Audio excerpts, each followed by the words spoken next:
روزتون بخیر خانم دکتر یزدانیار، صداتون رو میشنون، بفرمایید. الو، سلام علیکم. سلام. میخوام از طریق ایران برای داداشم که سیتیزنشیپ امریکا دلار بفرستم و دومی که تا حد اکثر پول من میتونم از ایران برای داداشم تو حسابش بفرستم چقدره؟ ببینید شما از تلویزیون گوش کنید، ممنونم. اولا که محدودیتی روی مبلغ پول از طریق این تحریم‌های اوفک نذاشته شده، یعنی نگفتن شما میتونین ارث تا $1,000,000 بگیرین، نگفته شده شما میتونین $50,000 گفت از ایران بگیرین، هیچ محدودیتی نذاشته شده، فقط باید منبعش مجاز باشه. اگر شما سیتیزن نیستین، گرین کارت هولدر نیستین و میخواین پولی رو به عنوان گفت یا کمک خرج یا هر چی برای برادرتون بفرستین، هیچ مانعی نداره. فقط باید با برادرتون تماس بگیرین، بگین داخل آمریکا ایشون باید یه سری مدارک بانکی آماده کنن، به بانک ارائه بدن و بعد میتونین شما به وسیله صراف این پول رو حواله بکنین. من در ضمن یه چیزی رو اینجا اضافه بکنم دوستان عزیز که هزینه‌ای که دفتر وکالت خانم دکتر یزدانیار بابت این کار میگیرن بسیار بسیار ریزونبل و کم هست. فقط $1,000,000. علتی که اینو میگم برای که خیلی با خودشون فکر کنن وای وکیل داریم میگیریم برامون کاستش زیاد میشه. نه، همچین چیزی نیست. لطف کنید زنگ بزنید و حتما جویا بشین، برای اینکه اینقدر شما سیو میشین در برابر مشکلاتی که میتونه به وجود بیاد. خیلی فکر میکنم خب خودم به بانکم نامه میدم و این کار رو انجام میدم. اگر ندونین استپا رو چطور بردارید و چطور اون وردینگ و نوشته رو بنویسید، باز هم میتونه پولتون رو به رسیدنش رو به تعویق بندازه و تو این مسیری که هر روز دلار بالا پایین میشه 1001 ممکنه ضرر شامل حالتون بشه. پس لطف کنید زنگ بزنید و اجازه بدید درست راهنماییتون بکنن. مرسی. بریم سر خط بعدی. سلام عرض شد، بفرمایید. خواهش میکنم. الو، سلام علیکم. با منی؟ بله قربان، بفرمایید. من یه سوال داشتم دکتر. بفرمایید. یک فرم داده بودن که تا آخر جون گفته بودن کسایی که در بانک‌های خارج از ایران ما نمیدونستیم، اعلان نکردیم، ما چیکار باید بکنیم؟ ببینید سوال شما بیشتر مربوط به مسائل مالیاتی و IRS داره که IRS هم مثل OFAC جزو Department of Treasury هستن، منتها اینا دو تا بخش جدای دولت آمریکا هستن و شما باید با یه حسابدار یا tax attorney صحبت بکنین. تکنیکلی میگن که شما اگر حساب بانکی خارج از آمریکا داشته باشین که بیش از $10,000 توش پول باشه یا securities یا liquid assets داشته باشین بیش از $10,000 باشن خارج از آمریکا، اینو باید اعلام بکنین. ولی برای کسایی که ایرانی هستن، یعنی با حساباشون توی ایران ممکنه باشه، اینو باید در نظر داشته باشین که شما علاوه بر این که باید طبق قوانین IRS و مسائل مالیاتی رو عمل بکنین، باید مطمئن بشین که خدای نکرده اطلاعاتی به دولت ندین که بعد از اون ور از نظر اوفک و تحریم‌های اقتصادی مشکل ساز بشه. شما اگر الان بخواین برین اعلام بکنین که توی ایران حساب بانکی دارین، باید همزمان به دولت به بخش اوفک هم اعلام بکنین که شما توی ایران حساب بانکی داشتین. حساب بانکی داشتن توی ایران برخلاف تحریم‌های اقتصادی هست. من حالا هر دفعه اینو میگم همه میخندن، برای اینکه میگن خانم ما الان سالهای سال تو ایران حساب پس‌انداز داریم، بهره‌های خوبی میگیریم، ممکنه دارین این کارو انجام بدیم، ولی این برخلاف قانون آمریکا هستش و اگر دولت خدایی نکرده اگه بفهمن هم از نظر IRS مشکل سازه، هم از نظر اوفک. بنابراین با یه حسابدار حتما صحبت بکنین اگه میخواین اینا رو اعلام بکنین، ولی حتما با یه وکیل متخصص امور اوفک هم صحبت بکنین که مطمئن بشین همزمان با اینکه دارین به IRS اعلام میکنین که این حسابا رو داشتین که به دولت آمریکا هم اعلام بکنین به بخش اوفکش که خدای نکرده شما میتونید در این زمینه کمک کنید. بله حتما. بسیار خوب. امیدوارم که جوابتون گرفته باشین دوست عزیز. تو اروپا این حساب منتها من هر سال درآمد، یعنی اون بهره که من گرفتم از سال 2008 اعلان کردم به IRS. میگم اگرم که خب تو اروپا که این ربطی اصلا به تحریم‌های اقتصادی ندارم و متاسفانه باید میگم من نمیتونم راهنمایی بیشتر از این بدم برای اینکه کار حساب من در این من اصلا believe me شما نمیخواید من در رابطه با شماره و عدد و اینا بخوام به راهنماییتون کنم، مشکل ساز میشه. بله پس با یه حسابدار خبره لطف کنید تماس بگیرید و بفرمایید که به موقع اعلام نکردید چه کار باید بکنید و چه پنالتی داره. خیلی ممنونم. ممنونم از تلفنتون. یه سوال راجع به اوفک هم داشتم. بفرمایید. این به مرور زمان اوفک مثلا یه پول برای یکی اومده باشن چند سال باید گذشته باشی تا این رسیدگی نکنن؟ اوفک تا 5 سال وقت داره که بره پولایی که برای شما اومده رو اینوستیگیت کنن یا از شما بخوان احضاریه بفرستن و از شما بخوان که توضیح بدین پولایی که براتون اومده منبعش چی بوده و چگونه وارد آمریکا شده. 5 سال. خیلی متشکرم، مرسی. خط بعدی. جانم سلام، بفرمایید. خواهش میکنم. الو. سلام علیکم. سلام. سلام. با من هستی خانم؟ بله بله بفرمایید. خواهش میکنم. سلام عرض میکنم. انشالله که سال نو بر شما مبارک باشه. سوال من این هست که من دخترم از استرالیا میخواد یک بچی رو حواله کنه برای اون یکی دخترم در اینجا که ایشون یک پراپرتی جوینت پراپرتی اینجا بخره. آیا این نیاز به اوفک داره یا خیر؟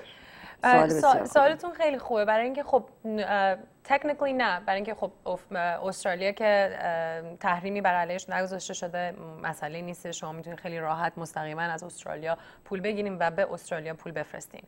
ولی چون که هر پولی که از ایران میاد همیشه از یک کشور سوم میاد و هرگز مستقیما از ایران نمیاد، یه مشکلی که به وجود اومده اینه که دولت بانک شما اینجا وقتی که میبینه از یه حساب نامشخص یا از یه حساب از یک کشور سوم پولی براتون حواله شده، در بعضی موارد این پول رو نگه میداره و میخواد بدونه که سورسش چیه که مطمئن باشه این ربطی با ایران نداره و مشکلی به وجود نیاد. در کیس شما چون که این پول داره از حساب یک دخترتون به یه دختر دیگه داره میاد و اگر مثلا فامیلیاشون یکی باشن، ایرادی یعنی مشکلی فکر نمی کنم به وجود بیاد. ولی من دیدم رو اسم ایرانی ها حساسیت بله مثلا خب داره. دقیقاً دیگه مثلا برای من مهنوش یزدانیار یا مثلا برای مثلا محمد علی اکبر، برای آزیتا شیرازی اگر پولی بخواد بیاد بعضی موقع نگران می‌دارم، میخوام بدون از بین‌المللی وقتی که پول داره میاد میخوام مطمئن بشن که سورسش منبعش درسته.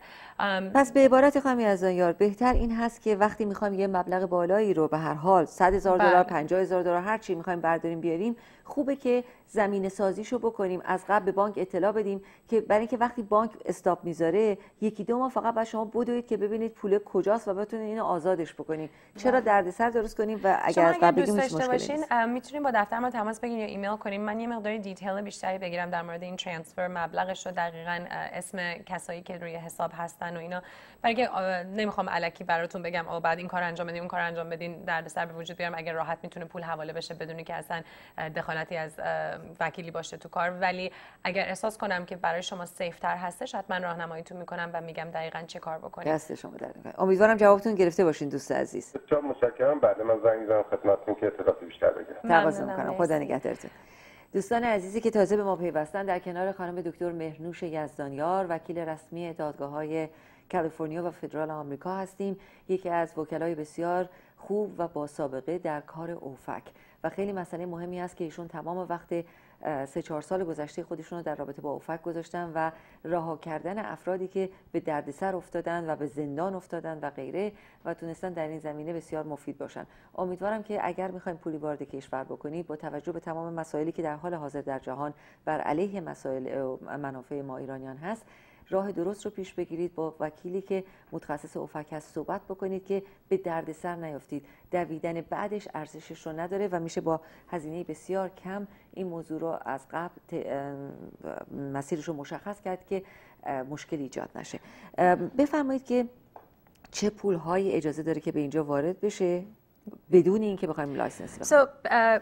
بهش میگن پولی که در واقع generally license باشه، یعنی پولی که طبق این جوازهای کلی صادر شده باشه. برای اکثر از ایرانی‌ها بیشترین، یعنی دو نوع پولی که همه میخوان وارد بکنن، یا همین پول خانوادگی هستش که به شکل ارث یا به مثلا همین گیفت میخواد از بستگانتون از ایران بیاد، و دومیش اینه که برای کسی که توی ایران ملک داره، پراپرتی داره، خونه داره، هرچی و میخوان اینو بفروشن و پولشو بفرستن به آمریکا.